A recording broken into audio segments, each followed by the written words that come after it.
Digital भुगतान में भारत ने एक और वैश्विक उपलब्धि हासिल कर ली है। भारत की डिजिटल क्रांति ने सीमाओं को पार करके एक अन्य देश में भी दस्तक दे दिया है और उस देश का नाम है कंबोडिया। अब इस तरह से विश्व में कुल ऐसे देशों की संख्या हो गई है 9, यानी कि 9 देशों में अब भारत का यूपीआई चलेगा।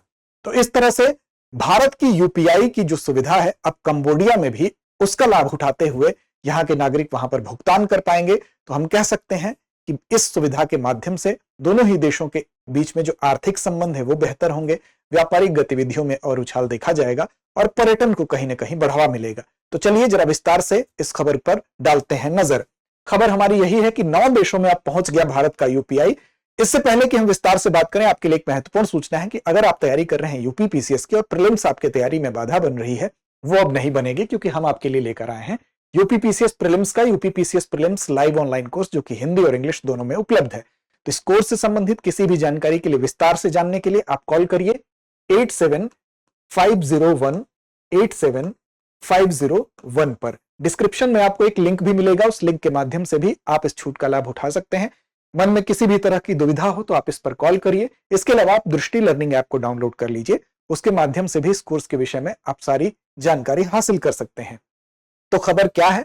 खबर हमारी यही है कि एनपीसीआई और साथ साथ कंबोडिया का जो बैंक है जिसका नाम है ACLEDA बैंक, ये दोनों मिलकर समझौता किए हैं और इस समझौते के आधार पर ही, यानी कि national payments corporation of India जिसको एनपीसीआई कहते हैं, और साथ साथ कंबोडिया के इस बैंक यानी कि ACLEDA के बीच में एक साझेदारी हुई है, जिसके तहत अब भारत के नागरिक जाएंगे कंबोडिया अगर, तो वहां पर जो क्विक रिस्पॉन्स कोड होता है, जिसको कि हम शॉर्ट फॉर्म में QR कोड के नाम से जानते हैं, उसको स्कैन करके भुगतान कर सकेंगे।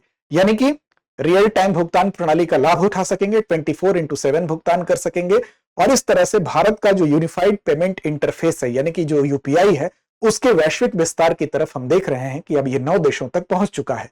साथ साथ आपको बता दें कि कंबोडिया में लगभग 45 लाख जो व्यापारिक प्रतिष्ठान है, वहां तक अब भारतीय क्या करेंगे, क्विक रिस्पॉन्स कोड को इस्तेमाल करते हुए भुगतान कर सकेंगे। वहीं पर इसका ये पहला फेज है। दूसरे फेज में अगर हम बात करें तो बाई डायरेक्शनल पेमेंट कॉरिडोर भी बनाया जाएगा, यानी कि कंबोडिया के लोग भी भारत में पेमेंट कर पाएंगे। अभी वो वहां के लोकल जो यूपीआई है उसका इस्तेमाल भारत में नहीं कर पा रहे हैं। अब देखिए, भारत के डीपीआई यानी कि डिजिटल पब्लिक इंफ्रास्ट्रक्चर और साथ साथ यूपीआई जो है, यानी कि जो भारत के यूपीआई की वैश्विक स्वीकार्यता की तरफ ये पूरा का पूरा जो सिनेरियो है वो इशारा कर रहा है। तो हम कह सकते हैं कि भारत और कंबोडिया के आर्थिक संबंध, व्यापारिक संबंध और पर्यटन को ये और मजबूती देने की दिशा में एक कदम के रूप में देखा जा सकता है।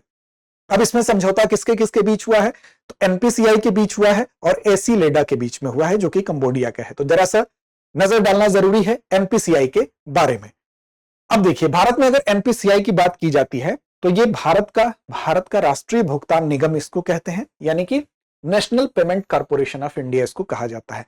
और इसका गठन कब किया गया था? तो इसका गठन किया गया था वर्ष 2008 में। और किसके किसके द्वारा, किसकी पहल पर किया गया था? तो इसमें सहायता किसने किया था? आरबीआई ने और आईबीए ने, ठीक, यानी कि इंडियन बैंक्स एसोसिएशन ने।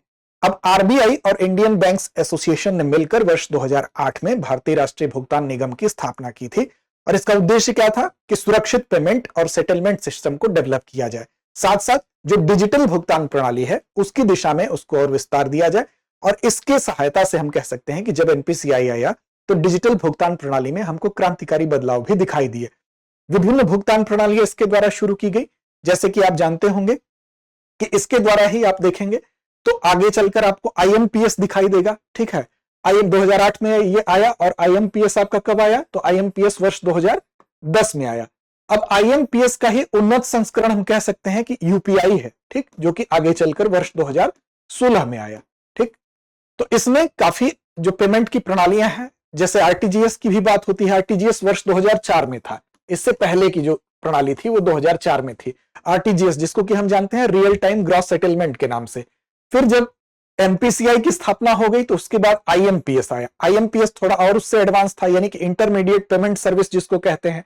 फिर 2016 में यूपीआई आया, यानी कि यूपीआई क्या होता है? तो यूपीआई आप जानते हैं कि यूनिफाइड पेमेंट इंटरफेस इसको कहा जाता है। अब इसका उद्देश्य क्या है, इससे लाभ क्या है? तो भारत की जो खुदरा भुगतान और निपटान प्रणालियां हैं उसके प्रमुख के तौर पर इसको जाना जाता है। और इसमें ये भुगतान निपटान प्रणाली अधिनियम 2007 के तहत इसको स्टैब्लिश किया गया था। ठीक, तो ये कुछ महत्वपूर्ण तथ्य हैं जो कि आपको याद रखने हैं। अब इसमें जैसे कि यूपीआई शुरू हुआ, यूपीआई के अलावा आप देखेंगे रुपे और आईएमपीएस, ये जो नाम आपको बताए गए हैं ये सब शुरू किए गए थे।